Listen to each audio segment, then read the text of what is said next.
안녕하세요. 책 읽어주는 에젤 강미경입니다. 서울대 출신의 무신론자 고등학교 교사가 하나님을 만나 목사님이 되신 놀라운 사연, 임형근 목사님의 내 은혜가 네게 족하도다 소개합니다. 1982년 8월 어느 토요일, 서울대 교육학과 3학년에 재학 중이던 나는 아내와 함께 서울에서 대전으로 내려갔다. 결혼한 지 1년이 넘도록 대전에 살고 있던 누님과 매형에게 인사를 드리지 못했기 때문이다. 그때 누님은 예수님을 영접한 지 3년쯤 되어 교회에 나가고 있었다. 저녁 식사 후 누님은 나를 작은 방으로 불렀다. 조용기 목사님의 책과 순복음 신문을 보여주며 열정적으로 예수님을 소개했다. 나는 나름의 개똥 철학으로 밤새도록 누님에게 기독교에 대해 비판했다. 토요일 저녁 8시부터 다음날 주일 새벽 6시까지 계속된 논쟁에서 나는 누님을 KO시켰다고 생각했다. 누님은 6시가 되자 교회 가서 기도하고 오겠다며 일어섰다. 그날 우리 부부는 대청댐 유원지로 가는 버스에 올랐다. 그날 그 버스 안에서 내 인생의 운명을 바꾸는 일이 일어났다. 한 5분쯤 갔을까 갑자기 눈에서 눈물이 나오기 시작했다. 당시 나는 눈물을 흘려본 적 없는 냉정한 사람이었다. 손으로 눈물을 닦았지만 눈물이 그치지 않고 계속 흘렀다. 손수건을 꺼내어 닦았으나 가만히 보니 눈물이 눈에서 나오는 게 아니라 가슴 깊은 곳에서 나오는 통곡이었다. 통곡처럼 분출되는 눈물을 걷잡을 수 없었다. 한 10분쯤 계속되자 갑자기 마음속에 두려움이 엄습해왔다. 그래서 속으로 물었다. 혹시 하나님이십니까? 내 온 몸에 전율이 흘렀다. 내 몸에 나타나는 반응을 통해 하나님이 내 안에 오셨음을 확신할 수 있었다. 하나님 앞에 서 있다는 생각이 들자 제일 먼저 생각나는 것이 죄였다. 그래서 하나님께 물었다. 하나님, 제가 어젯밤 밤새도록 교회와 목사를 욕하고 예수님을 비판했는데 그 죄를 용서받을 수 있습니까? 온 몸에 다시 전율이 흘렀다. 그날 나는 생각나는 대로 내가 지은 모든 은밀한 죄를 고백하며 용서해 주시는지 물어보았다. 하나님은 내 몸의 전율로 다 용서해 주신다고 대답하셨고 그날 나는 버스 안에서 예수님을 나의 구주로 모셔드렸다. 물론 말은 한마디도 하지 않고 속으로만 묻고 대답했다. 유원지에 도착해서도 몇 번이나 하나님께 물어보았다. 하나님, 여기에도 계십니까? 하나님은 온몸에 흐르는 전율로 대답해 주셨다. 그날 저녁 나와 아내는 서울로 올라왔다. 고속버스 터미널에 배웅 나온 누님은 한 가지 부탁을 했다. 형근아, 서울에 가면 꼭 한 번이라도 여의도 순복음교회에 나가봐. 꼭 부탁한다. 나는 그저 교회에는 나가보겠다고 했다. 그날 서울로 돌아오는 버스 안에서도 물어보았다.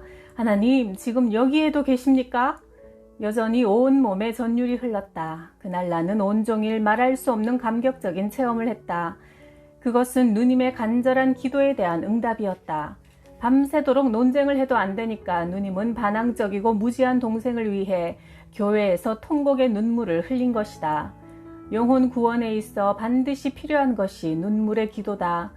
눈물로 기도하는 어머니가 있는 자녀는 결코 망하지 않는다. 서울로 돌아와서 나는 일요일을 기다렸다. 내가 느낀 그 신비한 체험을 교회에서 다시 한번 확인해보고 싶어서였다. 일요일 아침이 되자 나는 서둘렀다. 그때 우리는 봉천 사동 관악구청 뒤에 살았는데 집에서 가장 가까운 봉천 제1장로교회에 갈 속셈이었다. 그런데 대문을 열고 나서자마자 우리 집 바로 앞에 택시가 한 대 멈추어 서고 사람이 내렸다. 나는 얼떨결에 그 택시 기사에게 물어보았다. 아저씨, 여의도 순복음교회 아세요? 예, 타세요. 나는 아내와 함께 택시에 올랐다. 조용기 목사님의 설교를 듣는데 지난 일요일 날 버스 안에서 느꼈던 그 전율이 나의 온 몸에 다시 흘렀다. 나는 돌아가는 길에 아내에게 말했다. 여보, 이제 우리 앞으로 이 교회에 다닙시다. 나는 하나님의 인도와 섭리를 믿는다. 우연인 것 같지만 그 가운데 하나님의 섭리가 있다. 누님은 우리 가정의 구원을 위해 하루에 7시간 이상 기도했다고 한다. 예수님을 믿게 되자 제일 부러운 사람이 모태신앙인이었다. 나는 28살에 예수님을 믿었으니 모태신앙인보다 28년이나 뒤진 셈이다. 그래, 늦었지만 지금부터 예배를 2배, 3배 더 많이 드려서 따라잡자. 지금부터 일주일에 7번 예배를 드리자. 그래서 주일에는 3번 수요 예배, 금요 철야 예배, 토요 구역 예배, 화요일과 목요일에 성경 공부까지 하여 월요일만 빼놓고 매일 교회에 가서 7, 8번 예배를 드렸다. 그러자 하나님은 3년 뒤 나를 주의 종으로 부르시고 목사가 되어 여의도 순복음 교회를 섬기게 하셨다. 하나님 앞에서는 어느 누구도 늦지 않다. 나는 신학교에 다니면서 잠실 3단지 구역장을 맡고 있었다. 당시 나를 포함한 우리 구역 식구들 대부분 집이 없었다. 그래서 한 해를 시작하는 첫 구역 예배를 드리면서 나는 각 가정마다 집을 마련하게 해주십사 간절히 기도했다. 구역 식구들에게 종이를 나눠주면서 갖고 싶은 집의 평수를 적고 구조까지 그리라고 했다. 그리고 각 가정의 목표를 위해 합심하여 기도하자고 했다. 나는 17평 아파트를 목표로 적었다. 당시 내가 전도한 구역 식구가 내게 물었다. 구역장님은 몇 평 아파트를 적었습니까? 저는 17평을 적었습니다. 아니, 평신도도 29평을 적었는데 구역장님이 17평이 뭐예요? 당장 29평으로 고치세요. 나는 그 말에 주저주저하며 17자를 29자로 바꾸었다. 나는 그것을 거실벽에 붙여놓고 1년 동안 열심히 기도했다. 당시 나는 고등학교 교사였기 때문에 1년에 한 번씩 무주택 국가 공무원들을 위한 아파트 분양을 받을 수 있었다. 그 전에 13평, 17평 아파트에 신청했다가 2번이나 떨어진 적이 있었지만 1년 동안 기도한 그 해에는 29평 아파트 분양 신청을 했다. 놀랍게도 당첨이었다. 그 아파트는 북향이라 사람들이 신청을 하지 않아 미달이 되었다고 한다. 어쨌든 감사한 일이었다. 그런데 분양 계약금이 590만 원이었다. 계약금을 마련할 길이 없는 채 시간이 흘러 마감일이 이틀 앞으로 다가왔다. 다음날 나는 주일 예배를 드리면서 하나님께 눈물과 함께 포기의 기도를 드렸다. 좋으신 하나님, 하나님께서 기도에 응답해 주셔서 생각지도 않은 아파트를 당첨되게 해주셨지만 계약금이 없어 이번에는 포기해야겠습니다. 그러나 하나님을 원망하지 않습니다. 하나님이 뜻하시면 얼마든지 주실 수 있다는 것을 확실히 알게 되었습니다. 나중에 계약금이 마련되면 다시 한번 당첨되게 해주실 줄 믿고 감사드립니다. 그날 저녁 예배를 마친 후 어머니를 목동에 있는 외삼촌 댁에 모셔다 드렸다. 어머니는 남동생 되는 외삼촌에게 내 이야기를 했다. 얘가 이번에 아파트가 당첨되었는데 계약금이 없어서 포기한단다. 계약금이 얼만데요? 600만 원 정도 된단다. 외삼촌이 봉투를 하나 건네주셨다. 내가 몇 년 동안 차비를 조금씩 모아둔 비상금이다. 계약금에 좀 모자라는 것은 네가 보태서 내라. 그리고 절대로 외숙모에게 이야기하면 안 된다. 봉투 속에는 정확하게 590만 원이 들어있었다. 내 몸에 소름이 돋았다. 아, 하나님은 내 삶의 모든 문제를 다 알고 계시고 그 해결책도 다 갖고 계시는구나. 기도는 응답이다. 하나님이 우리에게 선물을 주시기 위해 기도를 시키시기 때문이다. 그러므로 기도할 때는 환경을 보고 낙심하면 안 된다. 오직 하나님만 바라보고 믿음으로 기도하면 놀라운 응답을 주신다. 1992년 미국에서 시작한 유학 생활은 광야의 삶이었다. 매 순간 하나님 앞에 엎드려 하늘만 보고 살게 만드셨다. 큰아들 영환이가 신제품 게임기를 사달라고 졸랐다. 밥 먹을 때도 공부할 때도 화장실에 와서도 조르고 눈뜨기 무섭게 잘 때까지 졸라댔다. 당장 다음 달 생활비 걱정을 해야 하는 아버지의 사정은 아랑곳하지 않고 아들은 아침부터 저녁까지 게임기 노래를 불렀다. 그래서 나는 견디다 못해 아들에게 한 가지 제안을 했다. 영환아, 아빠는 너에게 게임기를 사줄 능력이 없지만 하나님은 부자시니 너의 요구를 들어주실지도 모르겠다. 그러니까 우리 하나님께 한번 구해보자. 한 달 동안 아빠와 같이 가정예배를 드리면서 하나님께 기도해보자. 한 달 동안 기도한 뒤 그래도 응답이 없으면 게임기 사는 것이 하나님의 뜻이 아닌 줄 알고 받아들이겠니? 아들이 그렇게 하겠다고 했다. 그래서 우리는 매일 가정예배를 드리면서 게임기를 달라고 뜨겁게 기도했다. 영환이는 눈물을 뚝뚝 흘리며 기도했다. 하나님 아버지, 게임기를 꼭 갖고 싶어요. 아들은 게임기를 위해 기도하고 나는 당장 다음 달 생활비를 위해 기도했다. 예배를 드린 지 한 달쯤 후 캐나다 밴쿠버 순복음교회의 한 성도가 미국 LA에서 열리는 집회에 참석 중이니 미국에 온 김에 한번 만나자고 전화가 왔다. 봉투 하나를 내 손에 전해주고는 집회 장소로 얼른 들어가 버렸다. 봉투에는 1,000불의 돈이 들어있었다. 나는 다음날 아들을 데리고 가서 게임기를 2개나 사주었다. 다 해도 100불 정도밖에 되지 않았다. 나머지 돈은 생활비로 요긴하게 썼다. 구하라 받으리니 너희 기쁨이 넘칠 것이다 라는 말씀은 진짜였다.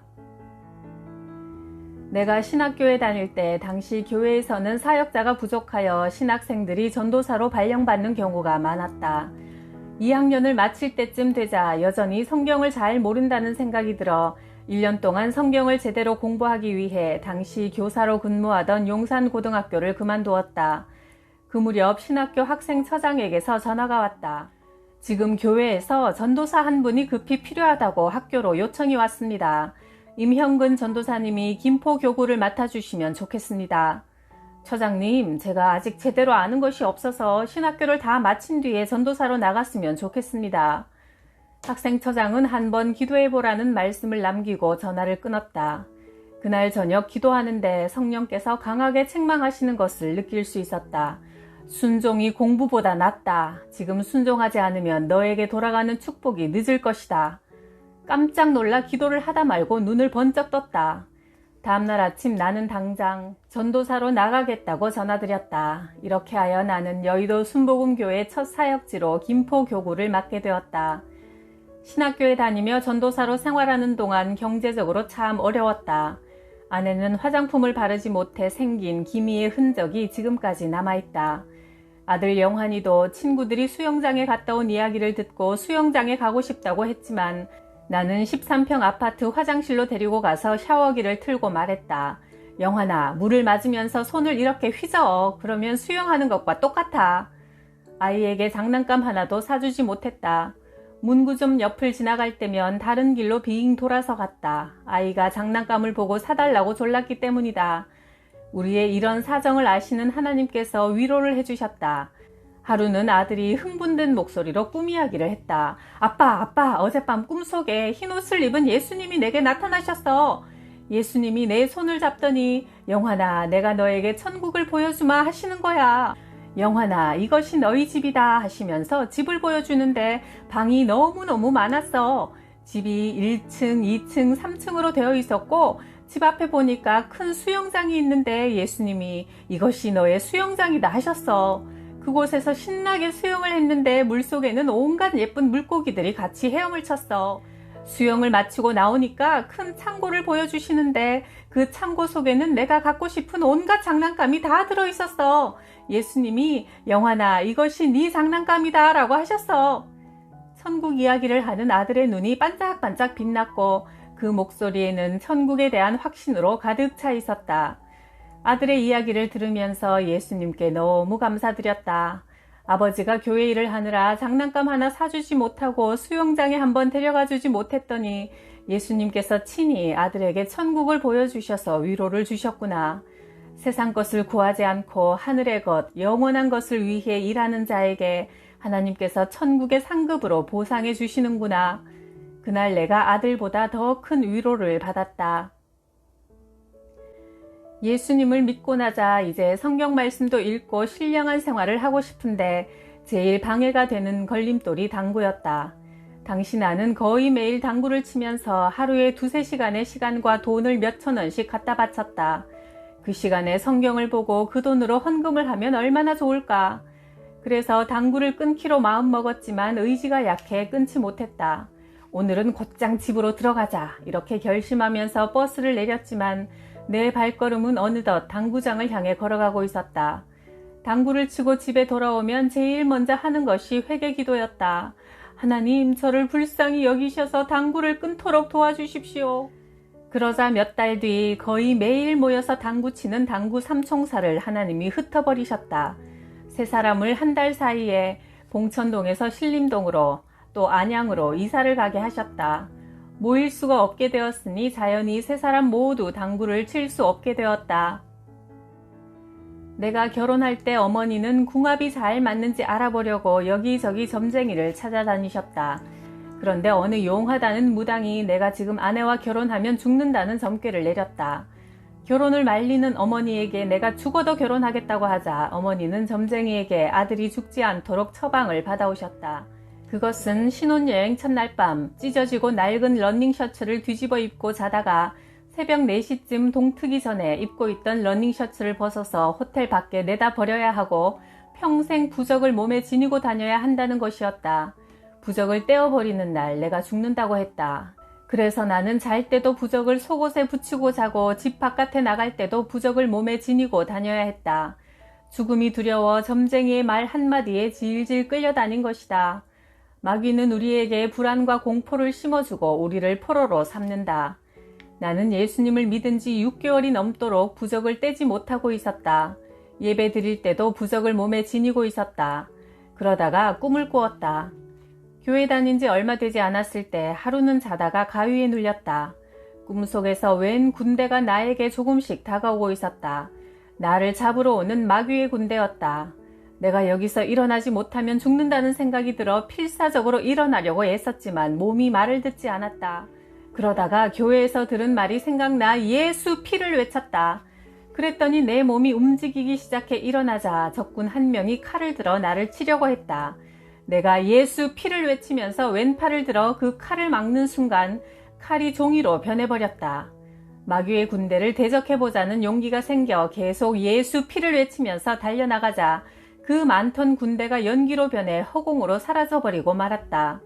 나는 그 꿈을 통해 마귀와 귀신이 무서워 보이지만 실은 예수님 앞에서 종이 호랑이에 불과하며 예수님의 십자가 보혈의 능력이 얼마나 위대한 것인지 깨닫게 되었다. 밴쿠버 순복음교회의 청년 브라운을 맥도날드에서 만나 이야기를 나누었다. 식사를 한 뒤 팁을 금액의 20%나 놓는 것을 보고 놀라서 물었다. 브라운, 팁은 10%만 넣으면 되지 않나? 그가 이런 대답을 했다. 목사님, 제가 고등학교 때 식당에서 식사 기도를 하다가 문득 이런 생각이 들었습니다. 내가 기도하는 것을 저 웨이터가 보고 내가 기독교인이라는 것을 알겠구나. 성경에는 후히 주어라고 하셨는데 내가 다른 사람들처럼 똑같이 10%만 놓는다면 웨이터가 예수 믿는 사람도 다를 게 없다고 생각하지 않겠는가? 그래서 그때부터 저는 예수님을 믿는 표시로 팁을 20%씩 놓겠습니다 라고 하나님께 약속했답니다. 누나의 눈물의 기도로 무신론자 동생이 목사가 되고 어린아이의 간절한 기도에 응답하시고 아파트 계약금 금액까지 딱 맞춰서 주시는 살아계신 하나님께서 오늘 우리의 기도에도 멋지게 응답하실 줄 믿습니다. 구독, 좋아요, 댓글에 뜨거운 사랑 늘 감사합니다.